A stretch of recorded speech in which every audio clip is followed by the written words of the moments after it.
অসংখ্য আলেমদেরকে নির্যাতন করেছিল শেখ হাসিনা মোদিকে খুশি করবার জন্য।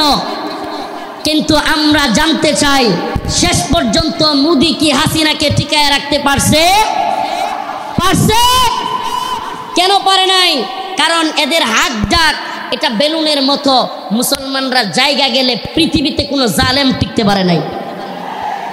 শুধু জালেম হাসিনা যায় নাই, আল্লাহ পাক হাসিনাকে পালায়া যাওয়াদের রোল মডেল বানাই দিছে। হাসিনারে কি বানাই দিছে আল্লাহ? পালায়া যাওয়াদের রোল মডেল। বাশার আল আসাদ পালাইছে, মিডিয়ার নিউজ বলতেছে হাসিনা যেমন শেষ 40 মিনিটের একটা ভিডিও বার্তা দিতে চাইছিল, বাশারও নাকি বার্তা দিতে চাইছিল, দিতে পারে নাই। মানে রোল মডেল হয়ে গেছে গা হাসিনা। এখন পালায়া যাওয়াদের কি রোল মডেল। এখন কেউ পালায় গেলে সবাই বলবে হাসিনা মডেলে পালাইছে। কোন মডেলে? কথা বলেন না, কোন মডেলে? আফসোস লাগে, পরিতাপের বিষয়, কষ্টের বিষয়। অনেকে হয়তো আমার মতো আপনারাও চিন্তা করেন, হাজার হাজার মানুষকে গুলি করে মারলো, ছাত্রদেরকে গুলি করলো, স্কুলের মাদ্রাসার ছাত্রদেরকে গুলি করলো, হেলিকপ্টার থেকে গুলি করলো, এদেশের সর্বজন শ্রদ্ধেয় আলেমদেরকে কারাগারে নিয়ে বন্দি করলো, রিমান্ডের নামে নির্যাতন করলো, জুলুম করলো। গতকালকে যে আলেম এখানে আলোচনা করে গিয়েছেন, শাইখুল হাদিসের সন্তান আল্লামা মামুনুল হক দামাত বারকাতুহুমকে দাড়ি ধরে টানাটানি করলো। এদেশের সর্বজন শ্রদ্ধেয় বুজুর্গ আলেম, সকলের শ্রদ্ধেয় মানুষ আল্লামা সাইদি রাহিমাহুল্লাহকে কারাগার থেকে হত্যা করে বাহির করলো।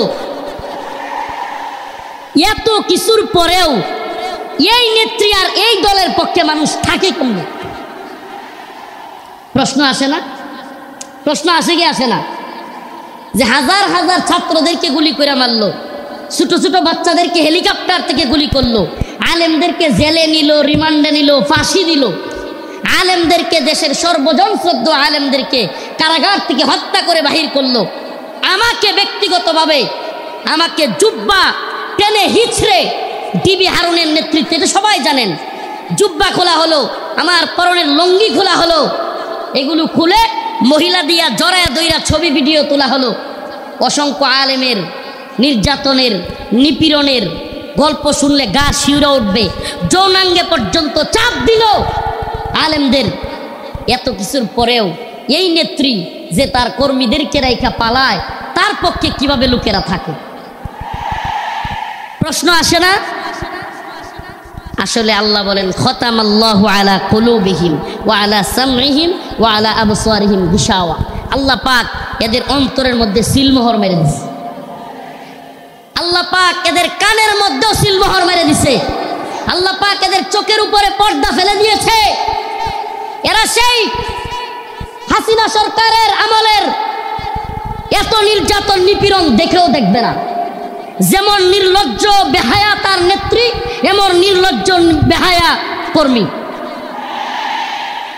যেমন নির্লজ্জ বেহায়া তার নেত্রী, যে কিনা ছোট ছোট বাচ্চাদেরকে হত্যা করে, হেলিকপ্টার থেকে গুলি করে, এরপরেও বলে আমি কি অপরাধ করেছি। মানে কত বড় নির্লজ্জ হইলে এই কথা বলতে পারে? এরপরেও কি বলে আমি কি অপরাধ করেছি। আপনি কোন অপরাধ করেন নাই? প্রশ্ন এটা হইতে পারে যে আপনি কোন অপরাধ করেন নাই, আমাকে এমন একটা অপরাধ দেখান। ও প্রিয় মুসলিম উম্মাহ, বাংলাদেশের বাইতুল মুকাররমে হেফাজতে ইসলামের আন্দোলনে হাসিনার পুলিশ বুট পইরা, জুতা পইরা দেশের জাতীয় মসজিদে আলেমদেরকে গুলি করে নাই। এর সাথে জঘন্য আর কি হইতে পারে? আপনি কোনটা করেন নাই বলেন? আমাদেরকে তাহাজ্জুদের আর এই কোরআন তিলাওয়াতের গল্প শোনায়া আপনি কোন আকামটা করেন নাই? প্রিয় মুসলিম উম্মাহ, যশোরবাসী, এই মেসেজ যশোরের মুসলমানদের জন্য নয়, এই মেসেজ, আজকের এই আলোচনা আমার এই দেশবাসীর জন্য আমি রেখে যেতে চাই। আমি আমার কথাগুলো সকলের কানে পৌঁছে দিতে চাই। ও প্রিয় উম্মাহ, প্রিয় জাতি, আমরা চেয়েছি আমাদের অন্তর থেকে আমাদের ছাত্ররা, আমাদের শিক্ষকরা, আমাদের কলামিস্ট, বুদ্ধিজীবী, মুফতি, বক্তা, ছাত্র, সকল শ্রেণী পেশার মানুষ আমরা চেয়েছি আল্লাহ পাক হাসিনাকে এই ভূখণ্ড থেকে, আমাদের উপর থেকে, জুলুম থেকে বাঁচাক। আল্লাহ পাক আমাদেরকে বাঁচাইছেন কি বাঁচান নাই? তার মানে আমরা মন থেকে সম্মিলিতভাবে চাইলে পাওয়া যায়। পাওয়া যায় কি যায় না? বলেন, পাওয়া যায় কি যায় না? ইন্নাল্লাহা লা ইউগাইয়িরু মা বিকওমিন হাত্তা ইউগাইয়িরু মা বিআনফুসিহিম। আল্লাহ পাক ততক্ষণ পর্যন্ত কোনো জাতিকে পরিবর্তন করেন না যতক্ষণ না সে জাতি নিজেরা পরিবর্তন চায় এবং পরিবর্তন হয়। সুবহানাল্লাহ। তো আমরা পরিবর্তন চেয়েছিলাম, পেয়েছি। পাইছি কি পাই নাই? এখন আমাদের আরেকটা পরিবর্তন দরকার। আমাদের মূল বিজয় সেটা। এ বিজয় আমাদের মূল বিজয় না। এ বিজয় যদি আমাদের মূল বিজয় হইতো তাইলে আমরা আল্লাহর নবীরে কেউ কটূক্তি করলে, গালি দিলে আমরা এই রায় পাইতাম যে তার শাস্তি হবে মৃত্যুদণ্ড। তার শাস্তি কি? এই ব্যাপারে ইমামগণ একমত। আল্লাহর নবীকে নিয়ে কে কটূক্তি করলে, ব্যঙ্গচিত্র করলে তার শাস্তি। তো ভাইরা আমার, বন্ধুগণ আমার, আল্লাহর নবীকে সাহাবাই কেরাম কেমন ভালোবাসতেন। আল্লাহর নবী সাল্লাল্লাহু আলাইহি ওয়াসাল্লামকে তার সাহাবীরা কেমন ভালোবাসতেন।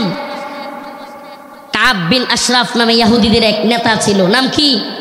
কাব বিন আশরাফ, এক ইহুদি নেতা। এত দেহ ছিল, অনেক বড় সড়ো ছিল দেহ, বিশাল দেহের আকৃতির লোক ছিল কাব বিন আশরাফ। বদর যুদ্ধে যখন মুসলমানরা বিজয়ী হয়েছে, কাব বিন আশরাফ কষ্টে তার অন্তর জ্বলে গেছে। বদর যুদ্ধে কাফেরদের বড় বড় নেতা আবু জাহেল সহ নিহত হয়ে গেছে, জাহান্নামে চলে গেছে। কাব বিন আশরাফের কলিজায় জ্বলন শুরু হয়ে গেছে। সে মুহাম্মদ আরবি সাল্লাল্লাহু আলাইহি ওয়াসাল্লামকে নিয়ে বিভিন্ন ধরনের কটূক্তিমূলক কবিতা বানাইছে। তার মহিলা ভাড়া কইরা তাদেরকে দিয়াও রসুলের বিরুদ্ধে বিশুদ্ধার করাইছে।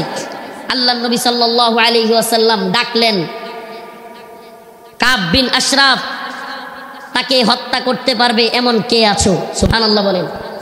রাসূল সাল্লাল্লাহু আলাইহি ওয়াসাল্লাম নিজে ডাকলেন, হে আমার সাহাবারা, তোমাদের মধ্যে কে আছে কাব বিন আশরাফকে হত্যা করবে?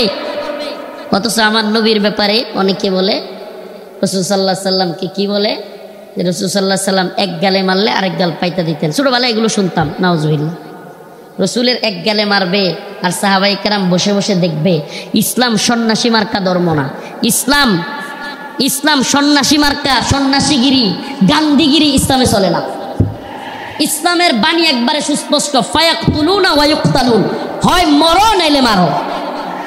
দিনের প্রয়োজনে মারতে হবে, মরতে হবে। ইনশাআল্লাহ দিনের প্রয়োজনে মারতে হবে, মরতে হবে। মায়ের খাওয়াও সুন্নত, দেওয়াও সুন্নত। আমরা যদি খালি মায়ের খাইতাম, হাসিনার পতন হইতো। মাঝে মাঝে পিটানো দেওয়া লাগছে, কথা কয় না?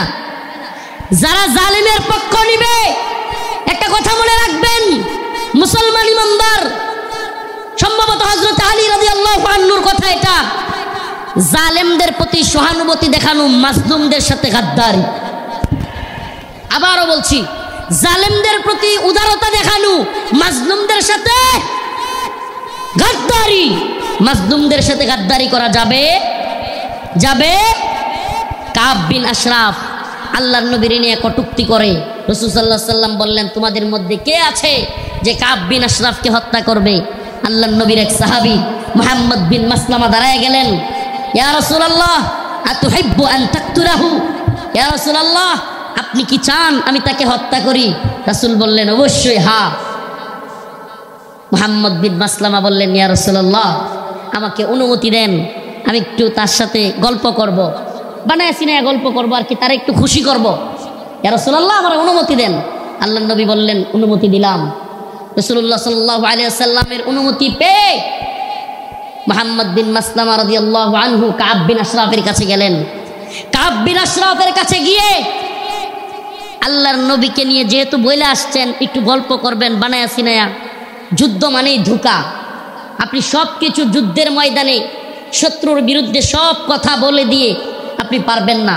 যুদ্ধ মানেই ধোঁকা, মাঝে মাঝে ধোঁকা দিতে হয়। তো কাব বিন আশরাফ রে গিয়া বললেন, আমরা তো মুহাম্মদ রে নিয়া খালি জাকাত চায়, খালি জাকাত দিতে হয়, সদকা দিতে হয়, বিপদে আছে।